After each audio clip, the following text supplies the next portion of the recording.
Assalamualaikum warahmatullahi wabarakatuh. Nama lengkap saya adalah Muhammad Zaidan Imansyah. NPM saya 15/11/2004. Saya sedang berkuliah di Gunadarma. Saya kali ini akan menjelaskan tentang perkembangan dan pengaruh digital citizenship. Apa itu digital citizenship? Istilah warga digital atau digital citizen memiliki arti yang berbeda-beda. Menurut definisi yang diberikan oleh Karen Mosberger, salah satu penulis digital citizenship, internet, masyarakat, dan partisipasi warga digital adalah mereka yang menggunakan internet secara teratur dan efektif. Dalam pengertian ini, warga digital adalah orang yang menggunakan teknologi informasi untuk melibatkan dalam masyarakat, politik, dan pemerintahan. Kewarganegaraan digital atau digital citizenship adalah istilah yang digunakan untuk mendefinisikan penggunaan teknologi yang tepat dan bertanggung jawab di antara para pengguna. 3 prinsip dikembangkan oleh Mike Ripple untuk mengajarkan untuk digital bagaimana menggunakan teknologi secara bertanggung jawab untuk menjadi warga negara digital, menghormati, mendidik, dan melindungi. Perkembangan digital citizenship. Perkembangan digital citizenship dimulai dari tahun 1950-an hingga sekarang mencerminkan perubahan besar dalam cara individu berinteraksi dengan teknologi dan informasi. Berikut adalah garis besar perkembangannya. Tahun 50-an sampai 80-an, era awal komputer. Pengenalan komputer. Komputer mulai digunakan dalam institusi pendidikan dan pemerintah, tetapi aksesnya terbatas. Pendidikan teknologi fokus pada pengajaran dasar penggunaan komputer, tetapi tidak banyak membahas tentang etika atau tanggung jawab. Tahun 1950, di mana internet mulai muncul. Penggunaan Internet dimulai diperkenalkan oleh publik dengan banyak individu aksesnya di rumah. Kebutuhan akan etika digital. Munculnya masalah privasi dan keamanan informasi memicu diskusi tentang tanggung jawab online. Tahun 2000-an yaitu revolusi digital. Media sosial. Platform seperti Facebook dan Twitter mulai muncul, memungkinkan interaksi yang lebih luas. Digital citizenship. Konsep ini mulai dikembangkan dengan fokus pada hak dan tanggung jawab pengguna internet. Banyak organisasi mulai mengajarkan prinsip-prinsip digital citizenship, termasuk etika, privasi, dan keamanan. Tahun 2010-an sampai yaitu masa peningkatan akses dan edukasi. Akses global.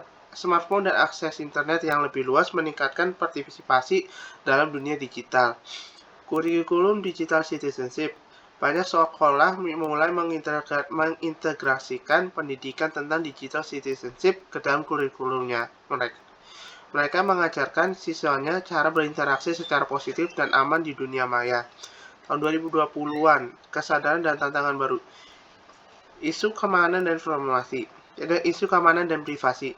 Munculnya berita tentang pelanggaran data dan disinformasi memicu kesadaran akan pentingnya keamanan online.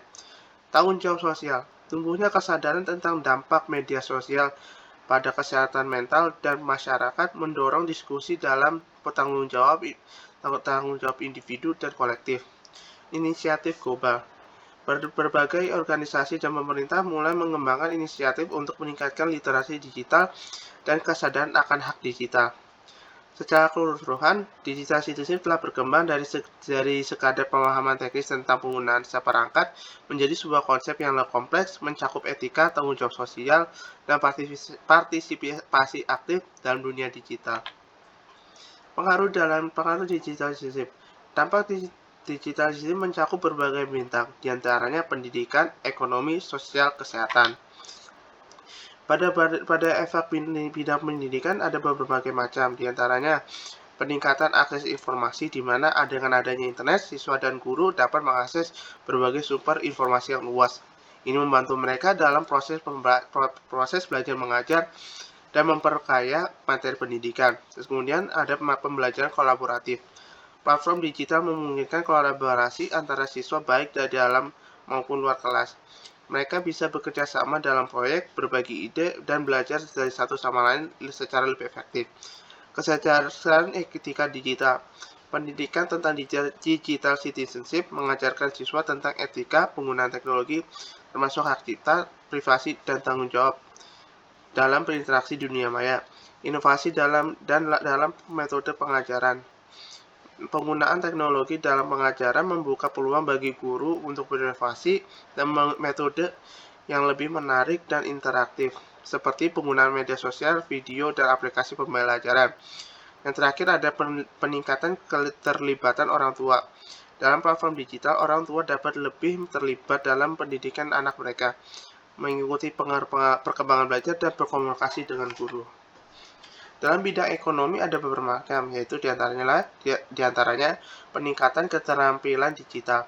Dengan meningkatnya kepahaman tentang digital citizenship, masyarakat lebih terampil dalam menggunakan teknologi. Keterampilan ini penting untuk meningkatkan daya saing di pasar kerja. Pertumbuhan ekonomi digital.